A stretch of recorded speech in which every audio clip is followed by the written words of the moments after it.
Bismillahirrahmanirrahim. Assalamualaikum warahmatullahi wabarakatuh. Waalaikumsalam warahmatullahi wabarakatuh. Alhamdulillah.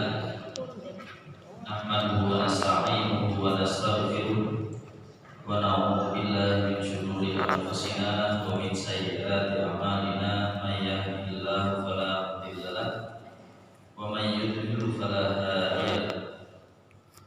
Asyhadu an la ilaha illallah wahdahu la syarika lahu wa asyhadu anna Muhammadan abduhu wa rasuluhu la nabiyya ba'dahu.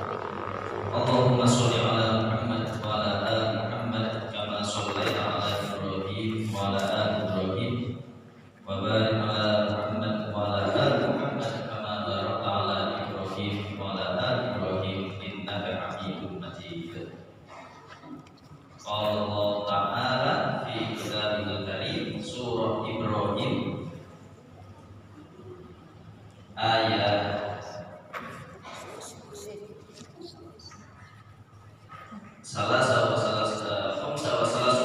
ayat 35. Allah berfirman, wa qala Ibrahim rabbi ja'al hadzal balada aminan waj'alni wa baniya an na'budal asnam. Yang artinya, dan ingatlah ketika Ibrahim berkata, ya Tuhanku, jadikanlah negeri ini, yaitu kota Mekah, negeri yang aman, dan jauhkanlah aku beserta anak cucuku daripada penyembah berhala-berhala. Para hadirat jemaah pengajian dari Ranting Andongsari. Ranting Ranting Andongsari yang dimuliakan Allah. Nah, ini cocok nih kalau sebentar lagi memilih ayat ini. Karena memohon kepada Allah Nabi Ibrahim, tapi kisahnya di sini supaya negerinya menjadi negeri yang aman, yang kemudian terhindar dari perbuatan syirik, tidak menyembah berhala-berhala. Namun sebelumnya, mari kita senantiasa bersyukur kepada Allah Ta'ala karena atas nikmat yang Allah berikan kepada kita semua bisa hadir silaturahim dan thalabul ilmi, menuntut ilmu di sini. Mudah-mudahan apa yang kita niatkan menjadi amal jariah bagi kita semua. Amin. Salawat dan salam senantiasa kita sanjungkan pada Nabi kita Muhammad sallallahu alaihi wasallam. Mudah-mudahan kita istiqomah bersolawat. Mudah-mudahan juga salawat kita diterima Allah sehingga telah menjadi ladang syafaat atau pertolongan Rasulullah untuk kita, sehingga kita selamat dari siksa api neraka, dimasukkan ke dalam surganya. Amin ya rabbal alamin. Para yang dirahmati Allah, kemarin kita memperingati Isra dan Mi'raj. Kemudian tanggal 14 kita memperingati pesta demokrasi. Dikatakan pesta demokrasi kenapa? Karena seluruh elemen masyarakat di negeri ini berhak memilih. Berhak memilih. Siapa yang dipilih? Calon presiden, calon pemimpin kita.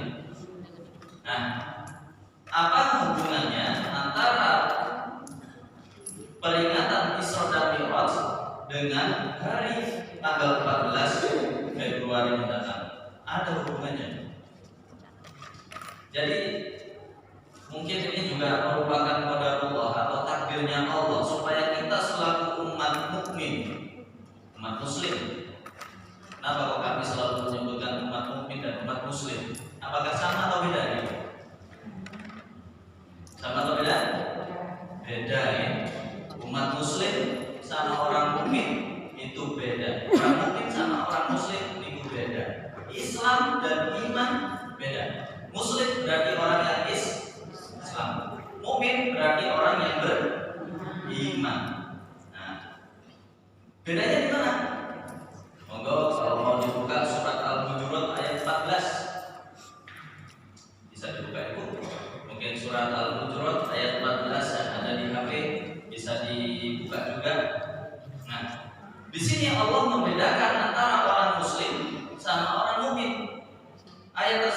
menyebutkan qalal a'rabu aslamna. Qul lam tu'min wa qul aslamna. Jadi orang Badui, ini orang yang Islam. Mereka ini mengatakan kepada Rasulullah, wahai Nabi, aku sudah beriman. Lalu turun wahyu kepada Nabi, sampaikan kepada orang Badui ini, kamu belum beriman, kamu masih Islam. Seperti ini. Nah, bikin apa katanya? Orang Islam niku belum tentu iman. Orang iman sudah pasti Islam. Jadi derajat keimanan seseorang itu dibagi 3. Paling rendah itu adalah Islam. Kalau di Indonesia paling rendah lagi Islam KTP. Derajat naik dikit Islam. Derajat naik sedikit iman. Derajat paling tinggi ihsan. Saya ulangi. Derajat paling rendah apa? Islam. Oke, kalau di Indonesia paling rendah Islam KTP. Naik sedikit setelah Islam iman. Setelah iman Ihsan. derajat paling tinggi itu adalah ihsan. Nah, saat ini apa perbedaannya? Ini orang Badui mengatakan kepada Nabi, wahai Nabi, aku sudah beriman. Allah langsung menegur, belum. Katakan padanya, kamu belum beriman, kamu masih Islam. Seperti itu. Ada di surat apa lagi? Al-Hujurat ayat 14. Bagaimana dengan sampaikan ke halayak ramai? Oh, belum iman, masih Islam. Ini untuk memotivasi. Nanti kita akan bercermin sebenarnya kita masing-masing ini ada di posisi mana. Sekarang penjelasannya. Apa itu Islam? Islam adalah seorang yang sudah menyatakan iman kepada Allah, sudah melakukan sholat, sudah membayar zakat, sudah berangkat haji, tapi ini semua lantaran untuk menggugurkan kewajiban.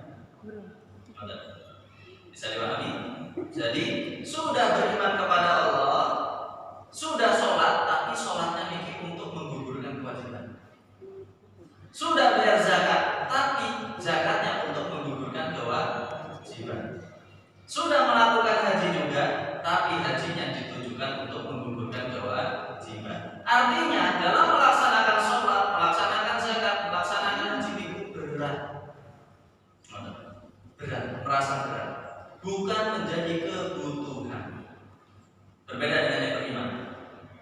Kalau beriman, sudah beriman kepada Allah karena sudah syahadat, yakin Allah niku adalah Tuhannya, yakin Allah sebagai pengaturnya, pemberi rizkinya, yakin hidup dan matinya ada di tangan Allah. Kemudian dia sholat, tapi sholatnya ini tujuannya untuk kebutuhan. Kemudian puasa itu juga untuk kebutuhan. Kebutuhan apa? Ingin dosa-dosanya diampuni. Sehingga setiap kali ada peluang kebaikan, ibu berebut. Ini adalah iman.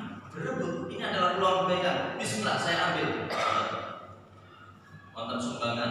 Para ibu niki mangke wonten sumbangan. Kula niki sing bali nyumbang. Nek saged pintu ning mboten usah kula mau sing nyumbang. Niki berarti derajatnya apa? Iman. Kalau yang Islam, aduh, ada lagi sumbangan. Jelas begini sumbangan. Ini ada sumbangan lagi. Nanti Islam. Dikumandangkan azan, Allahu Akbar, Allahu Akbar. Ya Allah, cepat. Tapi kalau yang iman, Allahu Akbar, Allahu Akbar, alhamdulillah. Kesempatan ini menggugurkan dosa. Niku bedanya. Bisa dimengerti, Bu? Oke. Jadi bedanya antara muslim sama mukmin di situ. Orang muslim niku senantiasa melakukan amal kebaikan tapi terpaksa menjadi beban. Orang mukmin setiap melakukan kebaikan niku kebutuhan karena ingin dosa-dosanya diampuni, ingin mendapatkan pahala yang banyak, niki berarti orang mukmin. Maka banyak sekali ayat-ayat Al-Quran itu menyebutkan ya ayyuhal mu'minun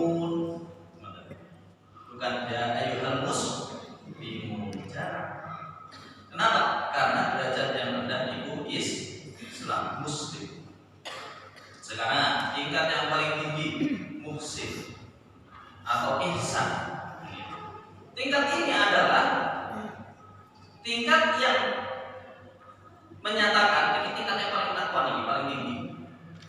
Jadi dia tidak berani berbuat sedikit pun kecurangan karena merasa diawasi terus oleh Allah. Baik dalam kondisi sendiri maupun kondisi keramaian, dia tidak mau berbuat hal yang sia-sia. Karena apa? Takut Allah senantiasa melihatnya. Ini adalah ihsan. Nah, kalau orang beriman belum tentu. Kadang kita sebuah niat-niatan di dalam hati ini benar. Ada yang sedikit mengganjal di hatinya. Meskipun tadi mencari peluang kebaikan, tapi belum sampai derajat takwa. Kalau takwa di hati saja ada yang merasa betul lapar, langsung astagfirullahaladzim, Allah lihat, Allah masih tahu. Ini adalah orang ihsan. Sampai di sini ada yang kita katakan. Baik, teman-teman lagi. Sekarang di sini kalau di dalam ayat Ibrahim mau Nabi Ibrahim meminta kepada Allah, Rabbi ja'al hadzal balada aminan. Ya Allah, jadikanlah negeri ini, yaitu kota Mekah, menjadi negeri yang aman. Dan jauhkanlah saya dan keturunan saya dari penyembah berhala. Berhala itu tidak harus berbentuk patung. Materi berupa uang itu bisa berhala. Contoh, menggantungkan hidupnya. Ini kalau nggak ada keuangan ini saya nggak bisa hidup dengan bahagia. Dan ini berarti berhalanya adalah uang. Ada juga berbentuk kesempatan jabatan. Kalau saya nggak menduduki jabatan ini, maka keluarga keturunan saya bisa tidak bahagia hidupnya. Nah, ini juga disebut dengan berhala. Kenapa? Karena menjadikan urusan dunia itu seolah-olah yang membahagiakan dirinya dan mengatur hidup baik di dunia. Nah, ini bertanggung. Sama dengan musyrik. Perbuatan syirik adalah menyembah Allah dan menyembah selain Allah. Nah, kita jangan mencari calon pemimpin dari 3 yang sudah ditampilkan di televisi yang penyembah berhala. Jangan mencari calon pemimpin yang kemudian senantiasa mengatakan hidupmu itu karena uang, bahagiamu itu karena bantuan. Kita jangan memilih yang demikian. Nanti ditakutkan menjadi generasi yang menyembah berhala, seolah-olah hidup kita itu bahagianya kalau ada bantuan pemerintah. Lalu bagaimana yang harus kita sikapi? Kita adalah orang beriman, yakin Allah memberikan rezeki. Nah, seperti itu kita yakin, sehingga kita bukan termasuk golongan yang musyrik, bukan termasuk orang yang menggantungkan hidup itu dari harta orang lain berupa materi, kedudukan dicari-cari, kemudian harta juga kita tunggu-tunggu bertransaksi. Orang mukmin adalah yang banyak memberi, bukan yang menerima. Rasulullah bersabda, kalau ada orang yang datang padamu, berikan meskipun pemberian itu hanya secuil dari kurma. Jadi artinya apa? Kita harus menjadi orang yang sering memberi, bukan menunggu atau apalagi meminta atau menerima. Kalau bisa kita lempar. Ini kan adalah orang mukmin. Kenapa? Karena Allah juga sudah berfirman, wahai orang-orang yang beriman, nafkahkanlah dari apa yang telah aku rizkikan. Ya ayyuhalladzina amanu anfiqu mimma razaqnakum min qabli ayyatiya ahadakumul maut. Dan itu yang pernah kita kaji di dalam surat apa ini? Al-Munafiqun ayat 10. Yang perkara mati di alam kubur kemudian ingin dibangkitkan lagi hanya untuk apa? Ingin sedekah, bukan ingin menerima. Tujuannya kemana? Allah tadi berfirman ke orang-orang yang beriman.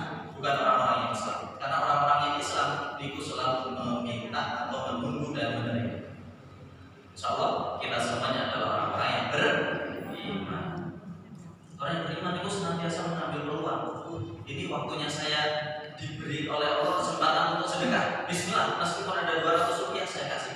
Bukan masalah, yang penting ikhlas. Nah, 200 rupiah itu nanti yang akan kita temukan di surga. Maka nanti akan banyak orang yang merugi. Kok dulu kenapa ketika sedekah selalu 200 ya? Yang ketemu, lah ini rencananya kemarin saya kasihkan ke simpulan. Kalau kita kasihnya 1 juta, 2 juta, itu akan ketemu. Alhamdulillah ini tabungan saya jadi 2 juta, 3 juta. Kenapa? Karena ketika di dunia memberikan lebih banyak daripada yang lain. Ini kok beruntung. Tapi kalau kasihnya cuma yang 200 rupiah, ketemu dan 200 rupiah. Ya Allah, dulu saya kasihnya kok ini aja sama. Tapi tidak apa-apa, yang penting ikhlas. Ini pun nanti akan menjadi ladang tabungan kita yang akan kita petik. Baik, dalam memilih pemimpin ada beberapa ciri. Yang pertama, kalau dikaitkan dengan Isra dan Mi'raj, Rasulullah pertama adalah orang yang paling takwa. Jadi di antara 3 calon pemimpin di antara yang ada saat ini, pilih yang paling takwa. Kenapa yang paling takwa? Rasulullah itu diangkat oleh Allah ke langit yang paling tinggi. Kenapa? Karena beliau paling takwa di antara manusia ini. Kalau orang yang paling takwa kepada Allah, niscaya akan diangkat derajatnya, akan dimudahkan urusannya. Dia akan pasti berbuat adil seperti Rasulullah. Dia akan adil. Kenapa kok adil? Karena takut nanti diminta pertanggungjawabannya sama Allah. Jadi kalau bertakwa itu berarti sudah di tingkat mana? Ihsan. Bukan lagi muslim, bukan lagi mukmin, tapi dia adalah orang yang ihsan. Cari yang lebih bertakwa di antara 3 ini. Nah, ada kesempatan dari hari ini sampai hari tanggal 14 itu berapa hari lagi? 1 minggu kira. Nah, monggo dengan pelajari lebih dalam. Kenapa? Karena ini menentukan 5 tahun mendatang. Kalau kita salah pilih karena betul-betul mempelajari, niku maki kita akan menghadap Allah. Kalau ternyata yang kita pilih niku zolimnya niku bukan untuk diri kita sendiri, tapi semua masyarakat di Indonesia sebanyak 370 juta jiwa. Yang kemudian 270 juta. Apa 300? Terdiri dari 200 juta. Sekitar ini 200 lah ya. 370 juta jiwa. Kita nanti akan ditanya sama Allah. Wahai fulan, wahai ibu, wahai bapak, mas, kenapa dulu kau memilih pemimpin yang zalim sehingga orang-orang muslim susah hidupnya? Itu kita ditanya karena apa? Mempertanggungjawabkan yang kita pilih tanpa ilmu. Kalau kita sudah punya ilmunya, kita akan menghadap pada Allah. Ya Allah, waktu itu baik ya Allah. Lalu kemudian ketika saya pilih kok betul baik dan selesai. Jadi dalam memilih kita harus mencari tahu, mencari informasi, jangan karena kasihan. Ya Allah, karena kasihan. Kenapa? Karena kalau karena kasihan, belum tentu yang dia pilih kasihan sama kita. Jangan karena kasihan. Tapi kita harus tahu betul-betul apakah ini orang yang bertakwa ataukah ini kemudian orang yang sabar. Salah satu kemudian cirinya adalah sabar. Rasulullah SAW ketika menjelang sebelum adanya perjalanan Isra Mi'raj, beliau itu sabar karena ditinggalkan istri beliau Siti Khadijah wafat. Kemudian ditinggal juga oleh pamannya yaitu Abu Thalib wafat. Sehingga orang-orang kafir Quraisy niku semakin mengintimidasi Rasulullah. Orang muslim dihina. Kalau ketemu dipukuli. Ini Rasulullah tidak ada pamit. Sedih. Tapi beliau sabar. Dengan kesabaran itulah kemudian Allah mengajak jalan-jalan refreshing dari kota Mekah, Masjidil Aqsa naik ke langit 7. Ada healing. Nah, setelah sampai ini adalah sabar. Jadi seorang pemimpin itu yang sabar.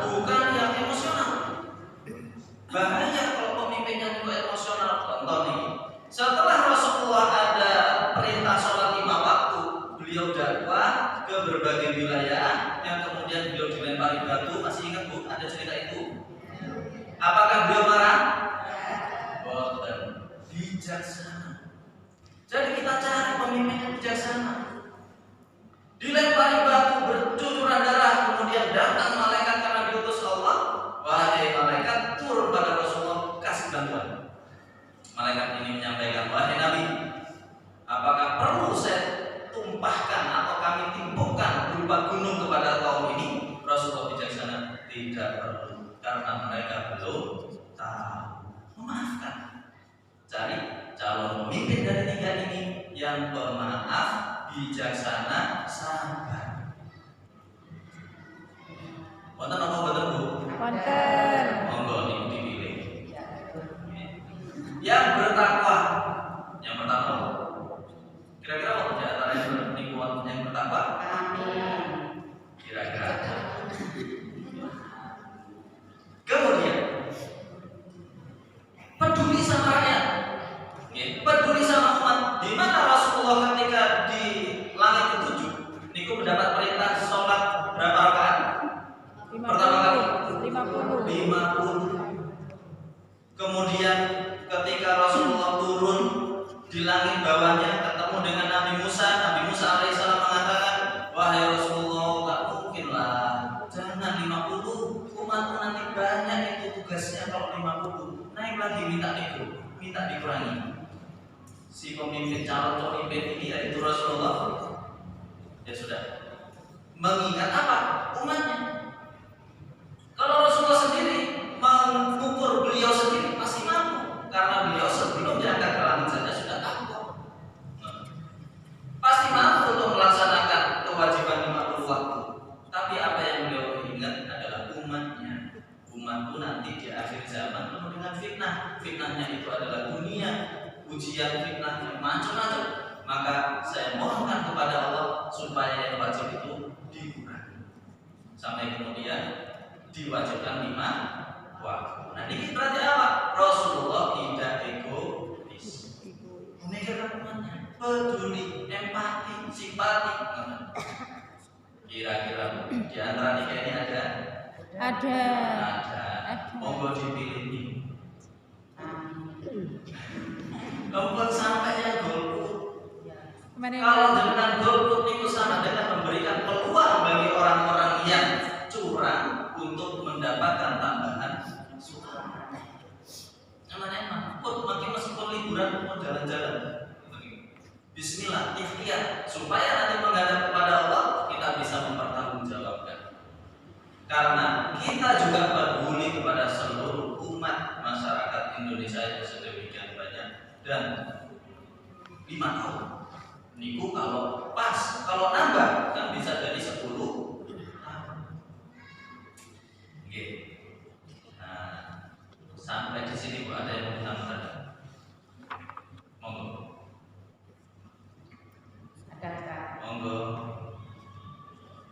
Dengan agenda tadi yaitu mengenai pesta demokrasi, alhamdulillah sebentar lagi kita akan pemilihan. Karena kita sebagai orang mukmin, kita harus berhati-hati untuk mencari pemimpin yang amanah. Kalau sudah mendengarkan seperti ini, negara Indonesia itu kalau mendengarkan sudah carut marut. Sepertinya penguasa sekarang ini kalau dikritik tidak mau menghiraukan, cuek. Apalagi sekarang ini saya ya Ustaz, dengan bansos, Pak Presiden sendiri itu loh membagi-bagikan di sana. Padahal mulai dulu sampai sekarang tidak ada. Dan ini dikritik pun cuek. Lama ada itu, padahal itu bukan milik. Memang mesti ada yang curang dengan cara suap. Ada juga yang menggunakan fasilitas negara untuk kepentingan. Hal ini kenapa? Karena ada ambisi. Ambisi, kenapa muncul ambisi? Karena ada keuntungan baginya, bukan bagian yang lain. Bukan untuk masalah masyarakat luas. Berarti ada ambisi. Tapi kalau untuk masalah yang luas, niku berarti tanggung jawab yang harus bisa dipertanggungjawabkan, amanah. Nah berarti ini pernah ada hadis juga.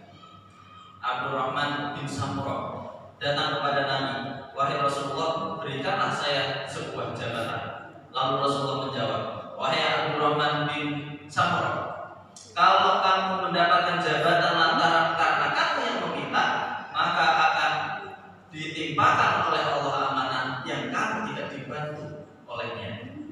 Tapi kalau seandainya kamu mendapatkan jabatan karena keinginan permintaanmu, maka beban apapun yang ditimpakan padamu, Allah akan membantunya. Seperti itu. Nah, ini juga jadi landasan bagi kita. Sekarang bagaimana kita sebagai rakyat yang kemudian dibantu oleh presiden atau dibantu oleh pimpinan daerah supaya kita mencoblos atau memilih pimpinan daerah tersebut?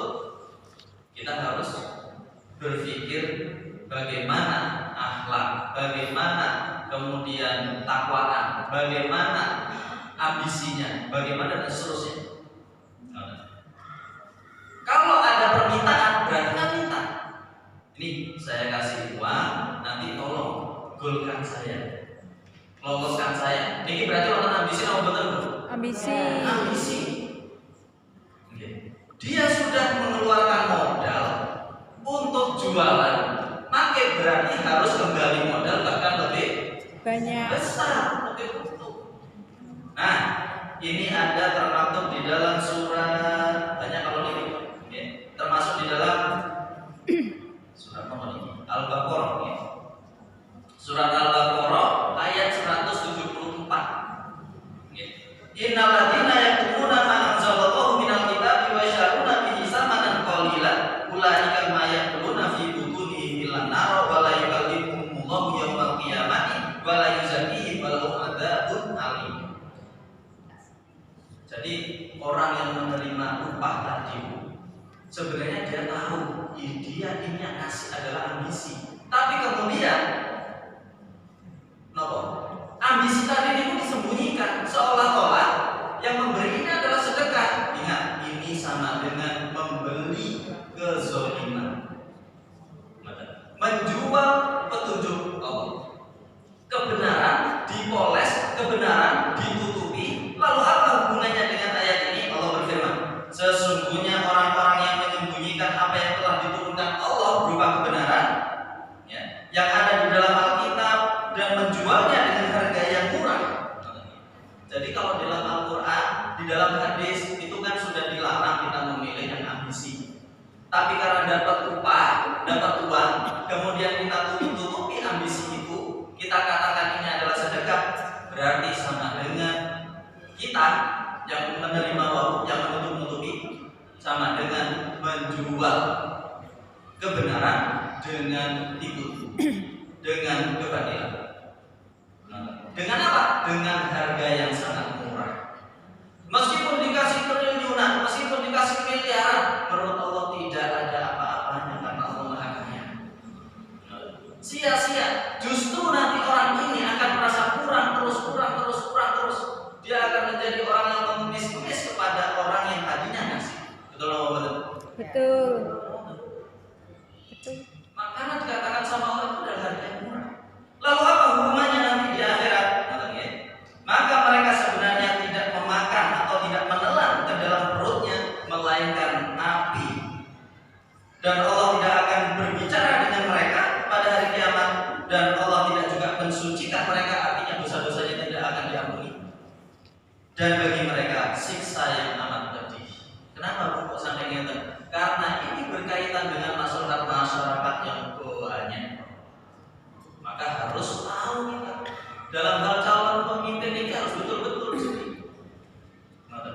tidak boleh diremehkan, cuma sekali, toh nanti juga dapat pembunuhan. Ini hal yang serius yang dapat tanggung jawabannya kepada Allah. Seperti itu. Kalau ternyata nanti kita semuanya sudah mencoblos dan sesuai yang tadi kriterianya, ada takwa, ada sabar, ada bijaksana, ada kemudian memikirkan masalah umat, kok ternyata masih kalah. Yang penting kita nanti berhadapan Allah bisa menjawab, tenang, ya Allah menurut saya sudah takwa ini, tapi kok kalah. Yang penting kita sudah benar. Sehingga beban kita di hadapan Allah sangat ringan. Allah juga masih menyapa kita. Kenapa? Karena kita tidak curang. Kita tahu betul tujuan masa depan kita, generasi kita. Makanya doanya Nabi Ibrahim tadi minta keamanan negerinya. Dan negeri itu menjadi aman bukan hanya sekedar doa, tapi juga ada usaha. Seperti itu. Nggak kira-kira dijawab. Kenapa tidak? Insya Allah. Ada lagi yang mau ditambahkan? Ada yang mau didiskusikan? Ya sepertinya kalau di sini kan nggak boleh. Sebetulnya kan apa itu? Kita ini adalah negara yang paling kaya di dunia. Kalau kita bercerita tentang kondisi peta politik Indonesia itu strategis, karena alamnya berlimpah. Di situ ada 5. Nomor 1 dunia paling banyak adalah di Indonesia. Ikut 5. Makanya yang selalu digaungkan hilirisasi, bosnya sih makin apa? Nikel. Nikel apa? Nikel. Nikel, hilirisasi nikel. Nikel itu adalah bahan baku untuk baterai, salah satunya. Dan sekarang kendaraan sudah mulai beralih ke baterai. Kemudian handphone juga baterai. Semuanya rata-rata akan memakai baterai. Nikel terkaya. Kemudian kayu, hutan-hutan kita masih banyak, meskipun 600 hektar kayunya hilang, bukan tahu kemana. Yang kemudian jadi tanaman apa itu? Kebun singkong jadi jagung, yang cuma 8 hektar. Nah, itu kayunya nggak tahu kemana. Ternyata setelah diselidiki ada ke Cina. Kemudian hutan kita juga banyak ke Cina. Nikel juga. Nikel juga dikirimnya ke Cina. Jadi barang jadi dari Cina masuk ke Indonesia. Kemudian emas ada di Amerika. Kemudian ada macam-macam. Itu semuanya ternyata masih dikuasai asing. Jadi belum merdeka. Belum lagi tenaga kerja yang banyak kerja di negeri kita, ternyata banyak juga orang asing. Akhirnya banyak sekali masyarakat kita tidak bisa dapat kerja. Sudah tidak dapat kerja, dinaikkanlah listrik, dinaikkan juga pajak. Terus gimana? Siapakah yang untung? Yang untung adalah yang memiliki perusahaan-perusahaan besar. Yang untung adalah masyarakat-masyarakat kecil. Nah, sehingga mau dikasih makanan gratis, kemudian dikasih minuman gratis, dikubur. Siapa yang nanti penerimanya? Nah, maka kita harus mempertimbangkan hal-hal yang seperti ini. Nah, hati-hati, karena ini berkaitan dengan masa depan bangsa, generasi anak-anak. Maka kita perbaiknya dari mana? Dari saat ini. Kita harus mulai politik. Islam itu juga katanya Islam harus berpisah dengan politik, tidak, karena politik itu bagian daripada muamalah. Hubungan interaksi antara satu orang dengan orang yang lain, dan itu diatur dalam Islam. Politik dalam Islam itu harus ditegakkan secara adil. Pemimpin saja, hakim saja kalau tidak adil, ada hukumannya dalam Islam, diatur. Kalau di dalam hadis disebutkan pemimpin yang adil nanti tidak akan pernah dinaungi oleh Allah ketika dia di padang mahsyar. Dia akan tenggelam dengan ringannya sendiri. Jadi pemimpin adil itu dapat sarana oleh Allah berupa perlindungan. Ya kita cari yang adil, yang takwa. Baik seperti itu. Nah ini masih banyak hal-hal lain yang perlu kita gali. Mumpung masih ada waktunya. Baik, kita kan tujuannya baldatun thayyibatun wa rabbun ghafur. Negara yang aman, yang baik, tentram, dan kalau tentram semuanya bisa beribadah dengan tenang. Kalau beribadah dengan tenang, maka Allah bisa mengampuni dosa-dosa yang beribadah itu. Kita pengennya itu. Bukannya kemudian beribadah lama-lama dilarang, azan awalnya harus diturunkan. Padahal azan itu adalah untuk mengingatkan orang-orang yang sedang bekerja, mengingatkan orang-orang yang sedang sibuk dengan urusan dunia, supaya apa? Kembali kepada Allah. Nah, lagi kalau nggak ada toa, tidak ada pengingat, bagaimana kemudian masyarakat ini kembali ke Allah dan dapat ampunan Allah? Tak sulit seperti itu. Baik, ada lagi? Kok ternyata sama? Biasanya sama. 1457. Oh, kira satunya lagi. Ini 51 Mas ya. Oh, 53. 57. Oh, 57.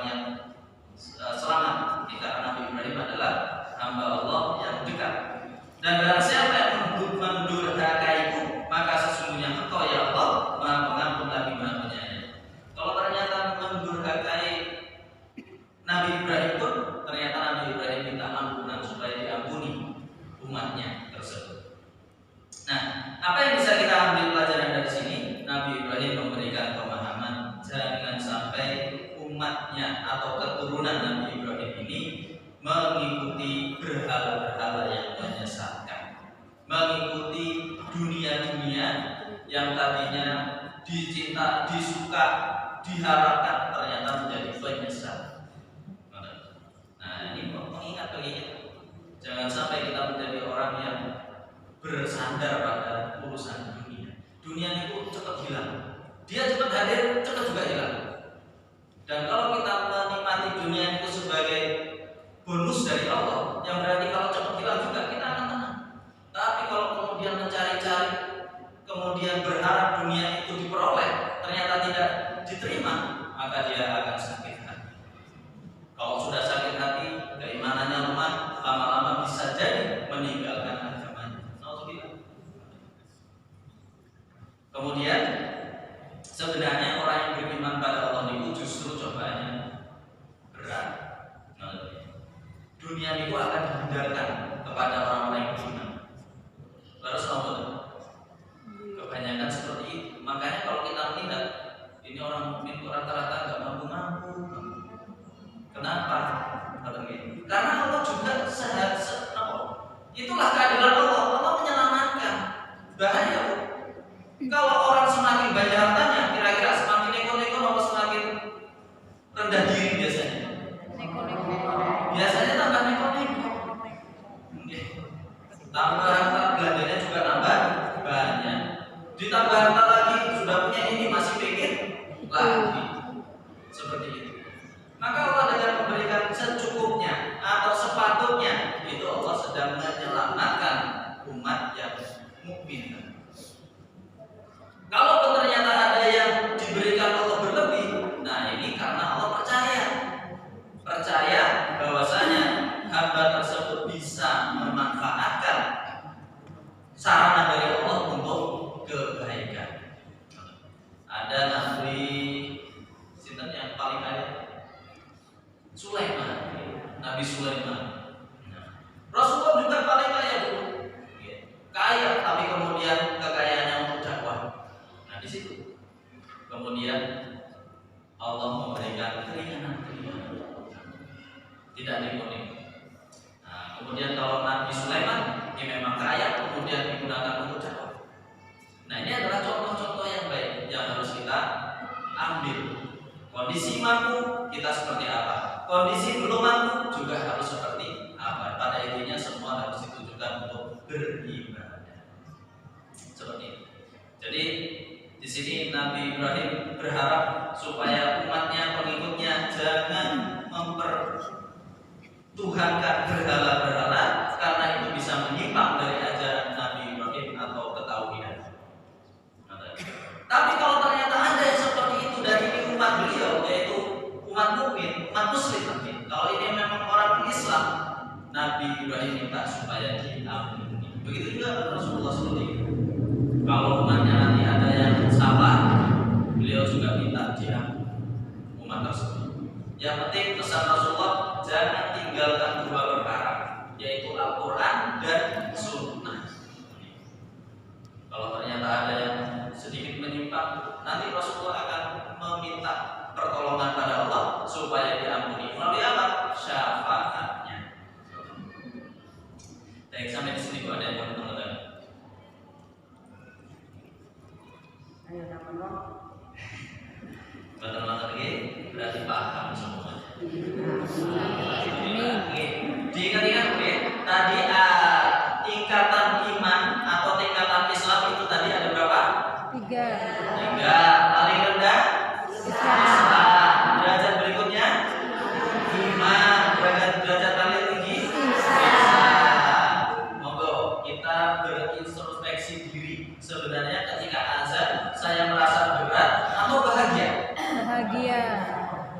Rasulullah bersabda, antara satu sholat dengan sholat yang lain, antara satu sholat fardu dengan sholat fardu yang lain, antara sholat Jumat dengan sholat Jumat yang lain, antara satu bulan Ramadan dengan bulan Ramadan yang lain, di antara keduanya ini adalah penghapus dosa.